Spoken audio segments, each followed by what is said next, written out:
know this matchup in and out here between Black White Smallpox and Mono Black Tron. Tom Ross on your left. I'm taking Mono Black Tron. There, you happy? I am happy. Draw a line against CJ Vine. This is what you expected at your 3-0 table. Right here, round 4. Boom, let's do this.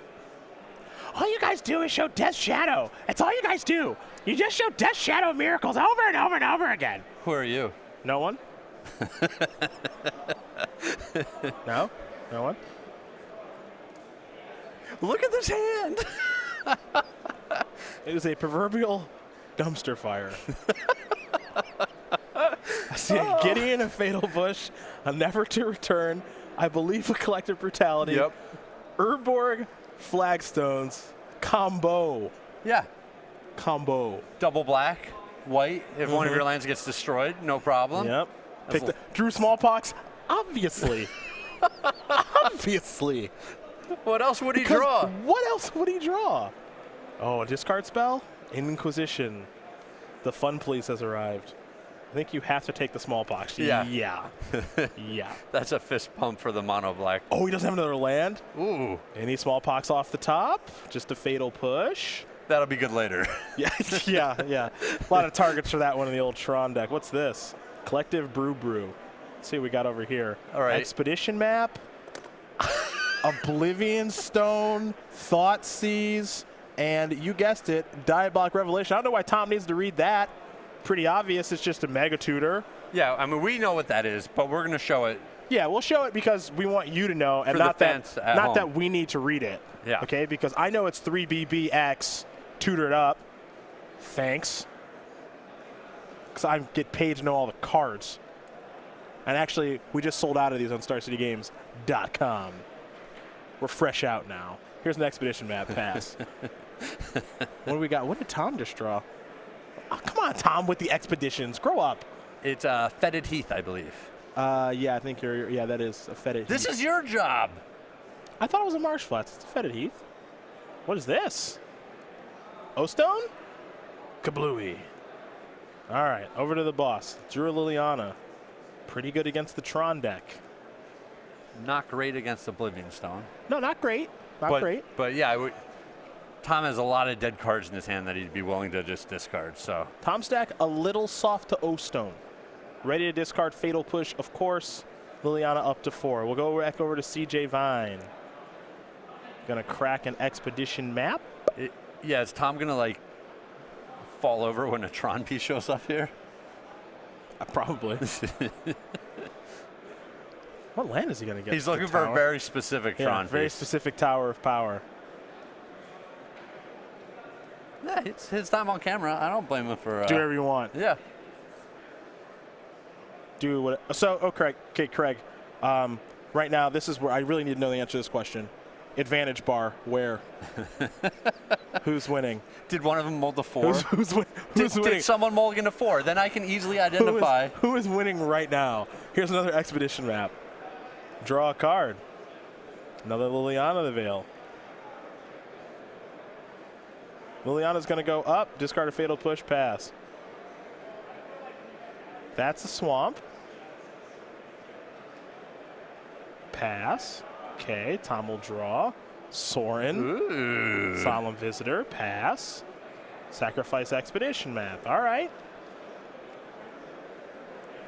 I'm going to go get an Urza's Power Plant. The Busy Bee. Yeah, look at that lightning bug just going to work. Just like CJ. That's right. One Tron piece away is CJ from having a lot of mana. And nothing to do with it. At the moment. Nothing to do with it. He does have 2 more Diabolic Revelations, 2 Wormcoil Engines, a Sundering Titan, an Ulamog, the Ceaseless Hunger, an Ugin, the Spirit Dragon. Well, you can use some mana putting some counters on things. Yeah, you can start putting some fate counters on things. Yeah.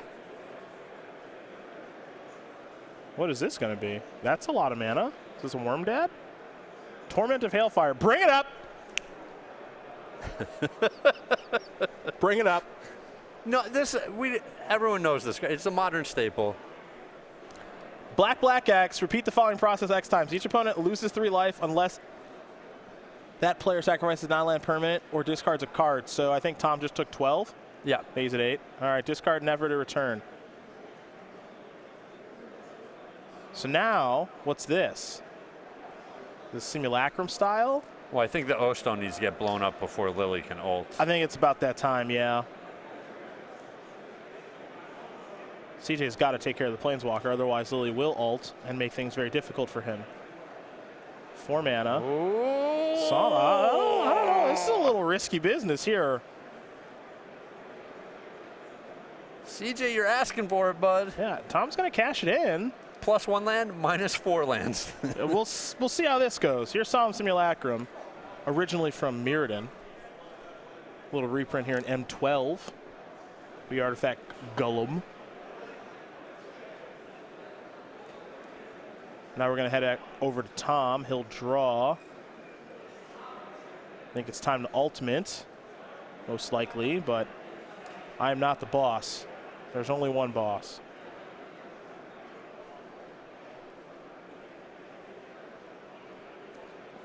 Yes, yeah. We're separating. He has a backup Liliana, so you can put the piles in a way that incentivizes his opponent to sacrifice the Simulacrum and play the second Lily and just immediately eat the extra card off of it, while also just crippling his opponent's board here. That's true.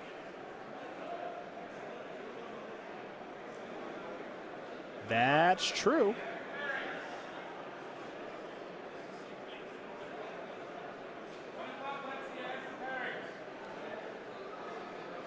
So you see Tom going to do the breakdown of what he wants to do with Liliana here. Tower over there, power plant over there. Makes a pretty big difference. So, all right, there's Liliana. Separate all permanents target player controls into 2 piles. The player sacrifices all permanents in the pile of his or her choice.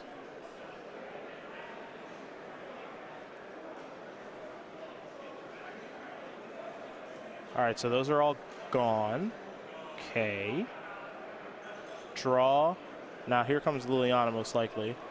He does have, well, yeah, he has no reason to cast Thoughtseize. I think he just want to play Liliana and plus. Yeah. All right, Liliana, plus it, discard, random thing, Thoughtseize. CJ loses the land. All right, here we go. Man, Liliana, it just blew up 4 lands in a Solemn Simulacrum? Yeah. Thoughtseize you. Fetid Heath, Jeez. Gideon, Sorin. I think you gotta. Well, that O-Stone. Where'd that go? Yeah. What's going on here? Yeah, that stays. That stays. Did you just not take a card? What is going on here? Yeah, hold on. I'm gonna pause this game. He's got to take a card with Thoughtseize. He has to take a card. We're gonna get this worked out. Yeah, we're gonna get this. We're gonna get this figured out here, because he definitely didn't take a card. Pull a 3-shot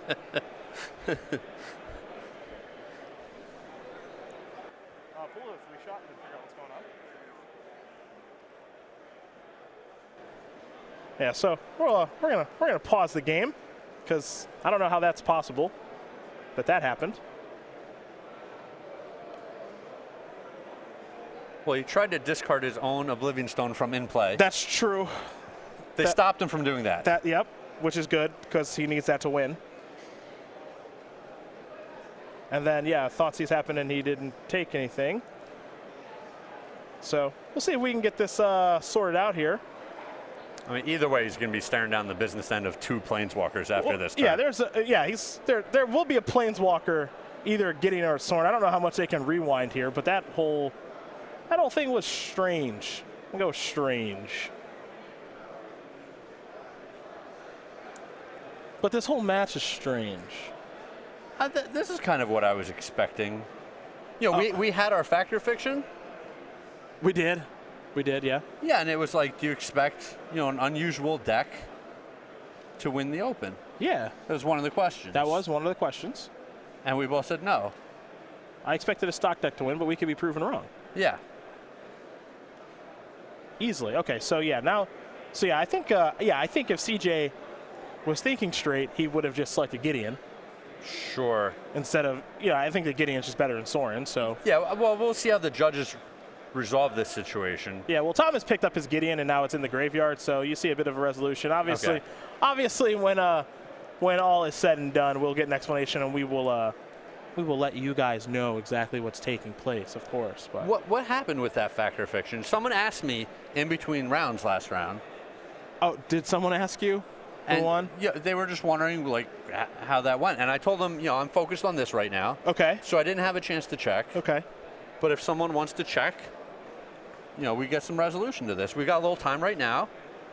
Yeah, if someone wants to check on Twitter to see who won that Factor Fiction between Craig and I on yesterday's article, yeah, go ahead and check. Yeah, I see you need this victory. You want me to take the L here.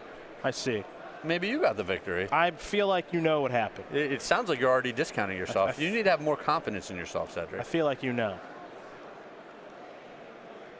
All right, so there's the hand. Yeah, and Tom. Okay, so now we can come back. We can go back in. Get a little deeper in here now to the match. Because Tom knew the card because the Thoughtseize, like CJ has all the information. They can repair this game state. Yeah, they can repair the whole thing. So there's the hand that he saw with Thoughtseize. A Fetid Heath, a Sorin, and a Gideon. And now he will select one of these cards. I am hopeful that I am hopeful that he's allowed to select a card, preferably the Gideon. That is going to be difficult to beat. All of these cards are going to be difficult to beat when he's sitting on 3 lands. True. And that top card is what Tom would draw. And I still don't know how this happened. I've never seen it. I've been covering Magic for 5 years. Literal 5 years. We were confused. I've never seen anything like this before. The O-Stone went to the bin briefly. O-Stone went to the graveyard briefly. Nothing was taken with Thoughtseize, and Gideon was just cast. He's like, wait, no, the O-Stone doesn't die here. All right, now there's Sorin. Just pick up all your cards. Make a Tom Ross Vampire. And pass the turn back. Draw. Tron piece. Yes, okay. pass. That's good. Yes. We're closer to the O-Stone. Yes, we are. Sorin's going to plus. Let's take a look at Sorin Solemn Visitor, since we don't see it much. The minus lets you put a 2/2 black vampire creature token with flying onto the battlefield. The plus, until your next turn, creatures you control get +1/+0 and gain a lifelink. So it's basically just Gideon. Little different. It makes a 2/2, and then it can pump your 2/2. Yeah, it does. That's all true. I wouldn't call it Gideon. It's basically just Gideon. Okay, well, we'll call it Gideon then. Black-white Gideon. Wormcoil Engine's going to go to the graveyard as his Godless Shrine. Fire up the Shambling Vent plus the Sorin for 6. Got the clock going. Down to 7. CJ needs a land real bad. CJ drew a Solemn? That sort of counts. That count for you? How's that? Well, it's weird. So, yeah, I guess that counts. Like, the Liliana's probably just going to eat it. She's just going to take another 6 here. Go down to 1, can blow up O-Stone, but O-Stone has this little caveat where it can't blow up lands. Yes. He's still staring down the Shambling Vent. Yeah, so it's going to be a bit of an issue. He's going to have to draw a really good card off of his Solemn when it dies. Down to 3. Yeah. Trigger, draw. Got to draw a Fatal Push in here and a land. Yep. Inquisition's going to try to blow that up. Tower of Power. Ooh. Oh, baby. That opens things up some more. Yes, it does. Tom's down to 1. Now he can draw a lot of cards. What do I want him to draw? What do I want him to draw? I don't know. Ugin is really good a lot of the time. Somehow it's not good now. Yeah, Ugin doesn't do anything here. I have no idea how Ugin is no good now. 8 mana Planeswalker? No good. How's Ugin no good? Dead to Shambling Vent. Unreal that Ugin is no good right now. Tom Ross, just like you drew it up. Gonna win game number 1 here over CJ Vine. Black-white smallpox of a game over Mono Black Tron. Oh yeah, baby. We're gonna go to the sideboard so we can extrapolate some more data from this matchup. 3 Relic Progenitus, 3 Pithing Needle, 3 Extirpate, 2 Grafdigger's Cage, 2 Ratchet Bomb, 2 Leyline of the Void. Yep, these are cards. These are cards you can play. He can put them in his deck. Which ones are good against black-white smallpox? Well, he saw a little bit of graveyard interactions there. You know, the never to return. He might know that there's blood gas coming out of this deck. So we might see some of the graveyard hate. The Relic of Progenitus can cycle itself in a pinch and go after the graveyard. I don't think he wants a lot of these other cards. The Pithing Needles can be good against Planeswalkers. Maybe they come in for that purpose. But this is not an exciting sideboard for this matchup. I mean, I don't know how he wasn't expecting to play against this. He should have come prepared for this. Pithing Needle is actually pretty good against Tom's deck. Yeah. To be fair. He has Gideon, Liliana, and Sorin that are all worth naming. Sure, it's just a matter of getting the right one. And the Dastardly Shambling Vent. That's true. You can lock down that land. Because he can actually beat everything else. So that's what CJ's got for Tom. He's got 4 Fulminator Mage, 4 Leyline of the Void, 2 Stony Silence, 2 Kalidas Trader of Get, 2 Damnation, and Liliana the Last Hope. So these 4 Fulminator Mages are going to come in. Pretty good. They seem good in this matchup. And maybe we'll see this Liliana. It's just another Planeswalker that he can get onto the board. A lot of the removal out of Tom's deck probably looks pretty weak in this matchup. So having just another Planeswalker that can rebuy Fulminator Mage in a pinch and just pressure his opponent. If his opponent takes too long to act, the impending threat of a Liliana Last Hope Ultimate might be enough to swing the match. I definitely would board in Liliana Last Hope as well because it can get back Fulminator Mage. Rinse, repeat, that little cycle as well seems pretty nice to me. So those are the options there for both players. They will shuffle up in sideboard. We'll get ready here for game number 2, but let's talk about the StarCityGames.com YouTube page, where you can watch the replays of this match and a whole bunch more, like Split Second, hosted by Jeremy Knoll, the Versus Series with Brad, Tom, Ross, and Todd. Sorry, Todd, didn't mean to almost forget you there, buddy. I know you're watching at home. Roll Tide, man. Commander Versus with Jeremy, the American Dream, Stephen Green, Jonathan Suarez, and Justin Parnell, who just got second place in our Legacy Classic in Atlantis. Congratulations to Justin on that with his Death Shadow deck in Legacy. There you go. Yeah. We got Magic Online playtesting with Pro Tour Hour Devastation top 8 competitor Sam Black, Pro Tour Amonkhet champion Jerry Thompson, Pro Tour Born to the Gods champion Sean McLaren, Pro Tour competitor Craig Krempels. I believe it's Theros champion Ari Lax. Okay, yeah. I might be wrong. And then me. And then Best of City Tour and more. YouTube.com/StarCityGames. Become one of over 120,000 subscribers. And as they shuffle up a little bit more, hey, Tom. Hey, Tom. How are you with your 16 open top 8s, 5 wins, 4 Envy top 8s, back-to-back Envy wins? Oh, this is fun. Recently started training to become a volunteer firefighter, along with Michael Majors, who now works at Wizards of the Coast, puts 8% of all tournament winnings towards buying an NBA Jam arcade machine, which means Tom will be putting all the money there. Yep. Since Michael can't play anymore. Mike's free rolling now. And 2016 SCG Tour Player of the Year is the boss, T. Ross. And he is currently up a game in a matchup that he has tested thoroughly. So good for him playing as Mono Black Tron. Let's head back to that match. See if these guys are about ready to be underway here.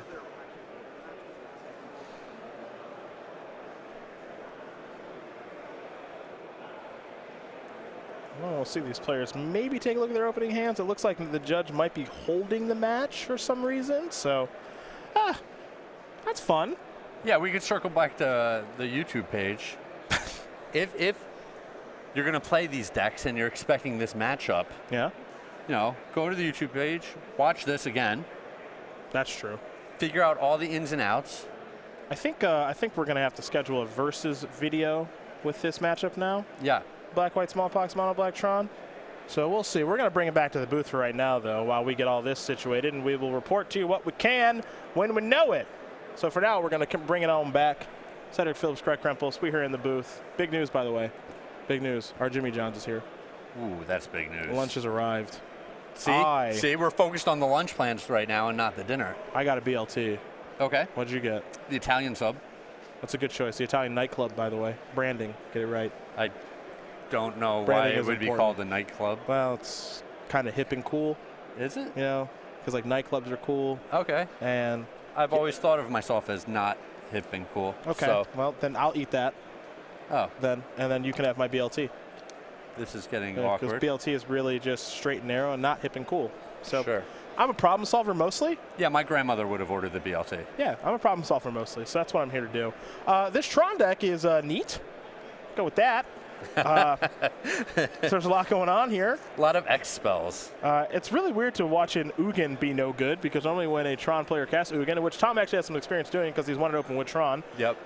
normally it's game over, but a Dastardly Shambling Vent was able to get the job done. But more than anything, I think if CJ were actually to activate that Oblivion Stone a little bit earlier instead of playing that Solomon that one turn, maybe the outcome of that game's a little bit different. Yeah, I think, because Liliana Ultimate did mess some things up there for a little while. The payoffs here for you Tron fans at home: 2 Wormcoil Engines, a Sundering Titan, and Ulamog, the Ceaseless Hunger, 3 Diabolic Revelations, 2 Torment of Hailfire, 1 Ugin the Spirit Dragon. He's got 4 Expedition maps to be able to find some things, along with 2 Mind Stones to accelerate, along with Solemn Simulacrum. And then a little bit of discard Inquisition and Thoughtseize, 4 Fatal Pushes, 2 Go for the Throats. You know how it is. Yeah, You know this deck. This is a fun deck. This is definitely a fun deck, and the sideboard's even a little weird too. But I do think this is a pretty bad matchup for CJ. 9 swamps he's rocking today. Yeah, 2 Urborgs, and then your Tron piece, 23 lands. But he's got to overcome Smallpox and Fulminary Mage now, and the ability to get back Fulminary Mage and a bunch of discard. I think that's going to be pretty difficult to overcome. Well, I mean, to be fair, the Mind Stone's pretty good. Yeah, Mind Stone's fine. The Solemn Simulacrum, pretty good. Yeah. You know, it's like you Smallpox me while I get the card back. I accelerate a land, so losing the land isn't the end of the world. Those cards are fine. Yeah, those cards are fine. The problem here is I just don't think he's ever going to be able to get the Tron. Yeah, that's the problem. Potentially never get to Tron. Yeah. But Tom's deck doesn't. Most of his draws will not put a ton of pressure on his opponent. No, definitely not. And we're going to see if he can do a draw that actually does pressure the opponent. Now they're good to go. So let's watch them play. Take a look at their opening hands, all that stuff. Yes. Yes. Pithing Needle naming. Oh. This is a stab in the dark here. Yeah, I don't know if I can endorse this. I think I would name Liliana the Veil in the Dark because I think it's the best of the 3. Yes. And that's exactly what CJ did name. I agree. They're stabbing around in the dark a little bit there. See what we got now here from the boss. An Urborg into a Thoughtseize. Wormcoil Engine, Solemn, Tower, Mine, Swamp. Those are the 3. Those are the cards, excuse me, that Tommy gets to choose from. I can't imagine this Solemn Simulacrum sticks around. Well, so if Wormcoil Engine ever resolves, I think Tom just immediately loses. It is a problem, but he's... I don't know. Tom just needs like 1 land disruption spell. Like 1 Fulminary Mage? Yeah, and that Wormcoil's just never hitting the board. Well, there's a Tower of Power.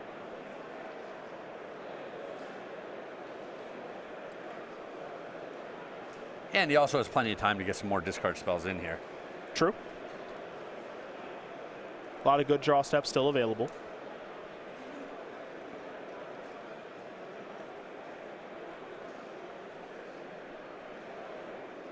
See what the boss wants to do here on his second turn. He's going to start by playing a Swamp. And now there's Smallpox. Well, he's not getting max value here. Looks like CJ is going to discard a Swamp, sacrifice a Swamp. Tom's going to lose his Urborg. It means that CJ has less black mana. Now, I did say a card incorrectly. CJ actually has a Power Plant, not a Mine, when he got Thoughtseize. So he's played the Mine, and now actually he played the Power Plant, and he actually drew a Mine. So he has Tron. So he's sitting on Tron. Correct. This Needle is on Shambling Vent because it killed him last time. Totally get it. Well, both those cards killed him last time, right? True, Liliana and the Shambling Vent. So he's covering all his bases here. And you're telling me he's 1 turn away from deploying that 6/6 in his hand. That's what it appears to be the case. And we might be staring into the Game 3 abyss. We might be. Oh, Bloodghast is back. Bloodghast, so good luck beating these Wormcoil Engine. Yeah. CJ will, he'll draw a card. 2 1s, huh? Again, I believe he's got Mine in hand. Yep. There it is. Yup. Did it. And he just shot a little look over to Tom. Glance. There. Well, what do you think of this? This resolve? Can you possibly win?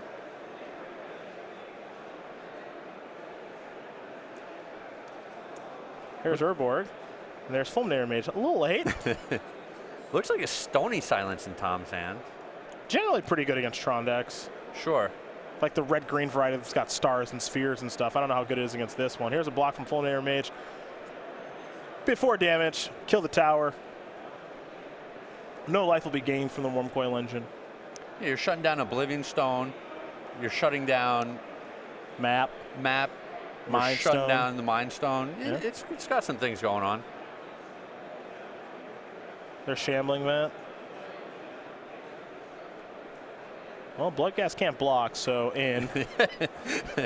Good decision, Tom. Yep. Their Stony Silence pass. Now keep in mind, Tom can't. He can't Liliana the Veil this Wormcoil Engine because that's taken care of by Pithing Needle #1. Can't jump block it with Shambling Vent because that's taken care of by Pithing Needle numero dos. This is gonna be a tough one here.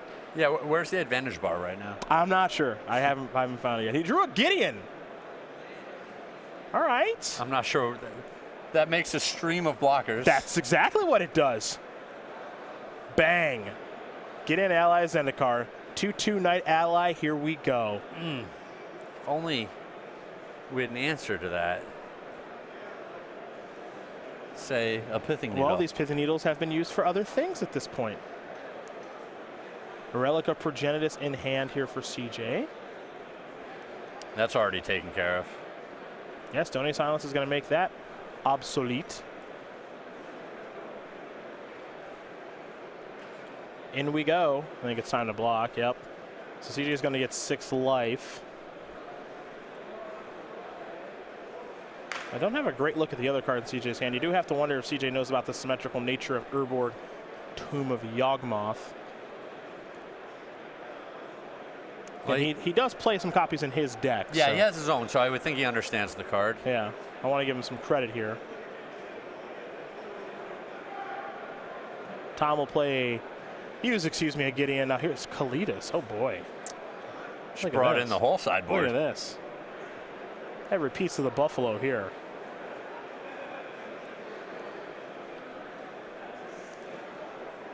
Let's see what CJ wants to do now.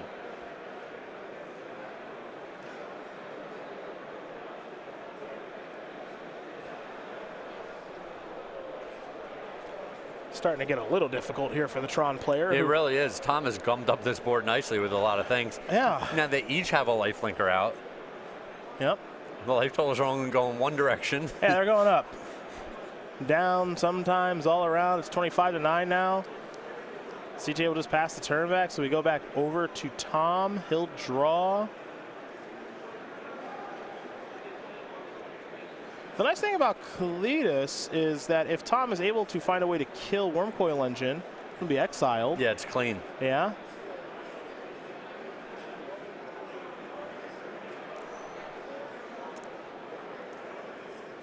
This was not on my radar. What's that? Talking about this match. Well, when I was driving here Craig, yesterday. I know I wouldn't call you new to the coverage game, but I wouldn't call you a veteran either. Yeah, it's still a little green. You got to be prepared for everything. Apparently. That's important. Now, as an example, Bloodghast is a vampire, which you can sacrifice to Kalidas to grow Kalidas and then get it back. That's called demonstrating the loop.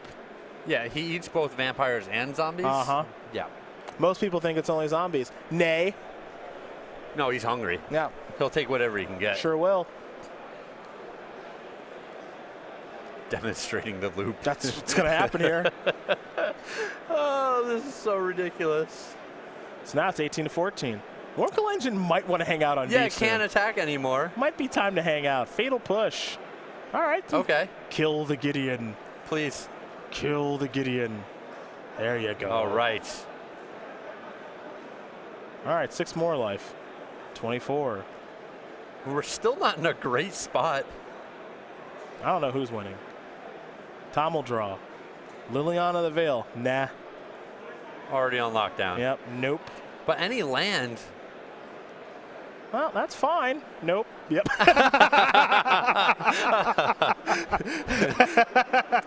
I think he said, "Oh darn it." Yeah. That's exactly what he said. Those were the exact words. Nope. That's not it. Oh, darn it. Yeah. Crud, crap, phooey. This doesn't work. But yeah, I mean, any card that any land that Tom draws is great for him. Yeah, lands are awesome. He could sacrifice these Bloodghast and then get them back onto the field. Yeah. And if he's not drawing lands, it means he's drawing spells, which is also a good spot to be in. Ah, we're going to D up a little, huh? All right. Draw a card. Inquisition of Kozilek. Take a look. It's in a book. What do we got here? Are you a little Lamar there out of you? Yeah, it's a little Lamar. Nice. Big fan of the rainbow. Fatal Push is going to kill Bloodghast, but Tom's going to sacrifice that to Kalitas. Now you see a Diabolic Revelation, a Torment of Hailfire, and a Relic of Progenitus. Well, you can't. Yes, you can take that one because it's black, black X. So you can take that. You can't take Revelation. There's no reason to take Relic. Custodian Silence got that on lock. Yep. So there's what feels to be only one choice for the boss. He'll take he'll take Torment of Hailfire. Yeah, I think I would have just kept the Fatal Push in my hand. Let him take it if he really wanted to. Yeah, I think so. Killing a Bloodghast for a moment doesn't really do much. So. Well, it just ended up as counters on the Cletus anyway. Mm-hmm. And yeah, it is kind of inevitably coming back at some point. Ooh, he's taking this. Well, if he blocks, he does kill Cletus, but he won't get any. He won't get any tokens, and Tom will actually get a 2/2. So, is that the Tower of Power? Ooh, we're back in it. We are back in it. As long as he knows that he's got black from Urborg, he can tutor up a lot of cards here. Well, he's cast Fatal Push twice. Oh yeah. Off colorless mana, so he knows. Yeah. So that's 3. That's going to be 4. That's 7. Black, black. We're searching for 4 cards. 3, 4, 5. Yeah, it looks like we're going to get the search for a 1.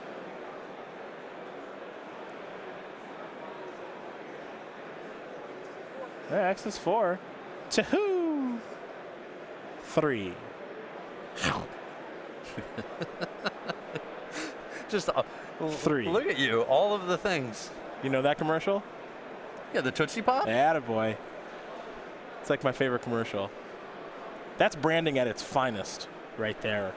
Just a cartoon owl eating somebody's Tootsie Pop? That's correct. So Diabolic Revelation for 4. It's probably not bad. Just, you have access to near limitless mana and you get to search for any 4 cards in your deck. Well, if you can't win now, I've got some severe questions. Now, if I'm Tom's got to find a way to kill his own Urborg. He drew a Fulminator Mage. Yes, I love it. That is kind of funny. He can also try to take his opponent off of Tron here. That's true. I don't know. I really want to kill my own Urborg. Well, the problem is if your opponent got a bunch of colorless things that he can cast. They probably cost a lot. Yeah, you're still leaving him with Tron. Yeah, that's true. All right. There goes the tower. Draw. Timely top deck from the boss. 33-16 in favor of black-white smallpox. But where's the advantage bar? Again, not there yet. Here's Inquisition. There goes the Lingering Souls, because there's 2 of them in Tom's hand. Big follow-up. Inquisition, see ya. And pass. And draw. Drew a Smallpox. Might want to hang on to that one. I don't know, might want to cast it. Here's Lingering Souls.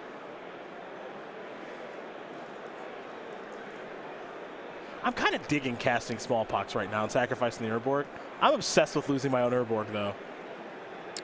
You are on the no Urborg plan, but no, I do like that a lot here. Your opponent, denying your opponent a mana on his side and just removing black altogether. Yeah. Yeah, buddy. Those were 2 of the best draw steps for Tom. Back-to-back hits. Back-to-back, yeah. Relic of Progenitus down. Urborg down. Power plant down. Man, I thought he was going to get this when he tutored. Drew a Fatal Push. No. Can't use that anymore. Nah.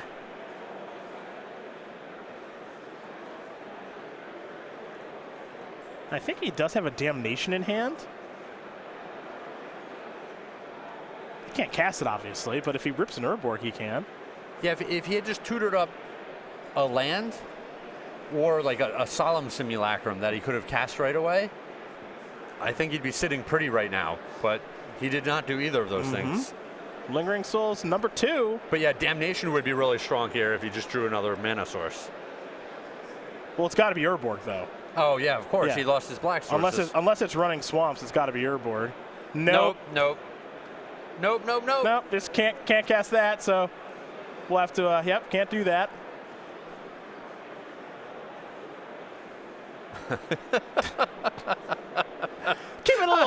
Keeping it a little fast and loose in round 4. And Tom just flipped over his hand instantly. Yeah, just too. absolutely you can cast it. Just very fast and loose. Oh, we get to see all of the things he tutored for. All right, so Torment of Hailfire, Damnation, Fatal Push, Inquisition, and a Wormcoil Engine. Wormcoil Engine. Yep.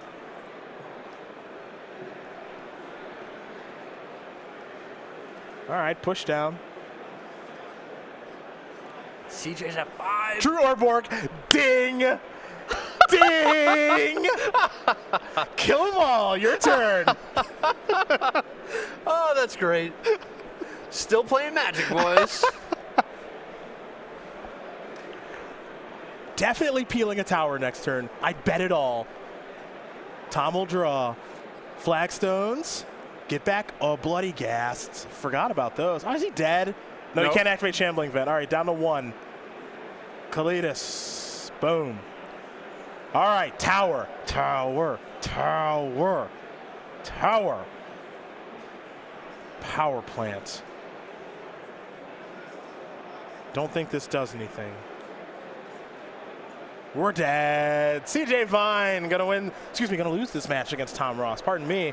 As Black-White Smallpox will take care of Mono Black Tron. Well, yeah, it was a fun ride.